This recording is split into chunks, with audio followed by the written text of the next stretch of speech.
Hello, Algebra 2. All right, we're looking at 7.2, day 1 of exponential modeling. Okay, what we're looking at here, we see our general exponential model. This is what we worked with last couple days. Y equals ab to the x. Okay, now we're going to be talking about modeling, usually with money kind of things. Okay, exponential growth with compounding interest model. Okay, we have our A, and that's our amount after everything has happened. Okay, P, that is our principal or our initial amount. Okay, our R is our annual interest rate, and that's not going to be 1.08 if it's 8%. It's just going to be 0.08 for 8%. Our N, this is where it comes compounding. Compounding periods per year. So if we're quarterly, it'd be 4 as our N. If we're monthly, it would be 12 as our N. Those are the typical kind of compounding interests. There's also compounding continuously, and we'll talk about that in a second. Okay, so N is the number of times it compounds annually. Okay, T is the number of years. Okay, A is the appreciated value, so how much it is after all the interest and years have gone by. All right. Let's move down here and we're going to look at a concept called E. Okay, so compounded continuously, we're going to use this one. A equals P times E to the RT. I always thought of this as PERT because there was a shampoo when I was a kid that was called PERT. Anyway, that's what it looks like right there. If you wanted to isolate other variables, this is how it would work. And you see that this ln comes into play. And what ln, we'll get into this at the end of this chapter, ln undoes the e. And e is actually not a variable, it's a number. Okay? It's a special number, and it's the base of a natural logarithm. We'll talk about that later. It looks like a variable, but it represents a fixed irrational number that's non-repeating, non-terminating decimal, approximately this number right here. Okay, but it's like pi, it just goes on without repeating. Okay, it's often referred to as Euler's number. Okay, it's located on your calculator. If you see your calculator located, it is second and ln. It's just above the ln. Ln is the natural log. What undoes an e is a natural log. Okay, so it's abbreviation for natural logarithm. That's the ln. Okay, so please locate that on your calculator. We're going to do a couple of those. All right. Another thing we use exponential modeling for is carbon dating, typically carbon dating. Okay, and we can, for geologists and stuff, you can find the carbon date of artifacts and whatnot. Okay, for how long things have been underground.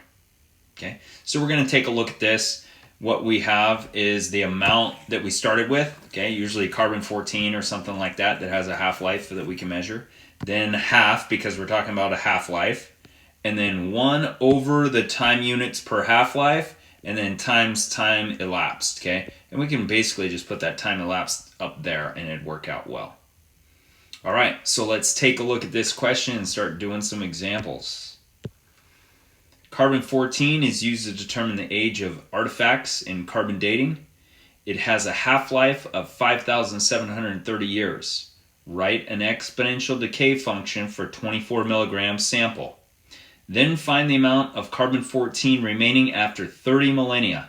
Okay, 1 millennia equals 1,000 years, so 30 millennia equals 30,000 years. Okay, so let's take a look at what we have here. Right here, we've got the 24-gram sample. That's the amount we started with. We have our half-life. We have 1 over the time period per half-life, and then times x. Now, x is going to be the number of years that we're looking at here. 30 millennia, 30,000 years. So we have this equation, y equals 24 times 1/2 to the 1 over 5,730 times 30,000. 1, 2, 3, right there. Okay, now I'm going to jump on my calculator, do a little bit of work, so you might hear some clicking going on. Let's move this up a little bit. Okay, so what I'm going to do on my calculator is I'm going 30,000 divided by 5730. Okay, and I get 5.235 dot dot dot. So I'm going to go like this. Y equals 24 times my half-life to the, okay, 5.235 dot dot dot. But I have that in my calculator, and take a look at this. I'm on my calculator, I go 0.5, and then I hit the exponent button, which is just above the division sign, okay, the little caret, exponent. And then instead of retyping that whole number, I can just go second and then the negative sign down at the bottom there. It says ANS. That'll be your last answer, second answer, and that will put this number, okay, all the decimal spots included, in my exponent. Okay, so I have my 0.5 to that. Hit enter, and then I get 0.02654, whatever. Okay, that's stored in my calculator. Hit times 24, and then I have my answer of y equals 0.637. Let's call it, round to 3 decimal spots. Okay, good. So get used to using your calculator in that way. That second answer button has been a real help for me as I look and work through numbers with non-repeating, non-terminating decimals. It works out really well. Okay, let's move on here. So that was a half-life problem. Let's move on to some investments. Okay, we're investing $750 at 11% compounded quarterly. So that means our N is going to equal 4, okay? Because that's how many times it compounds per year. How much is in the account after 10 years? That's going to be T equals 10. Okay, so here we go. I've got A equals our principal amount, 750, and then 1 plus our interest rate is 11% in decimal form. That's 0.11.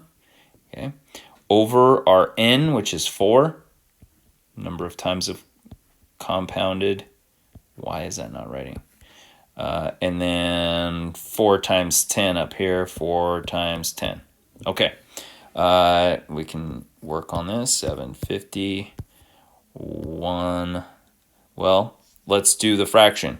0.11 divided by 4, okay, equals 0.275. So I'm going to go 1.0275, that's 1 plus our fraction, to the 40th power. Okay, so I'm going to put plus 1 in there, and I have 1.0275. In my calculator, I hit the little caret button. It gives me an exponent, and I go to the 40th power, hit enter. I get like 2.95987 dot dot dot. I take that number, times it by my 750, and I get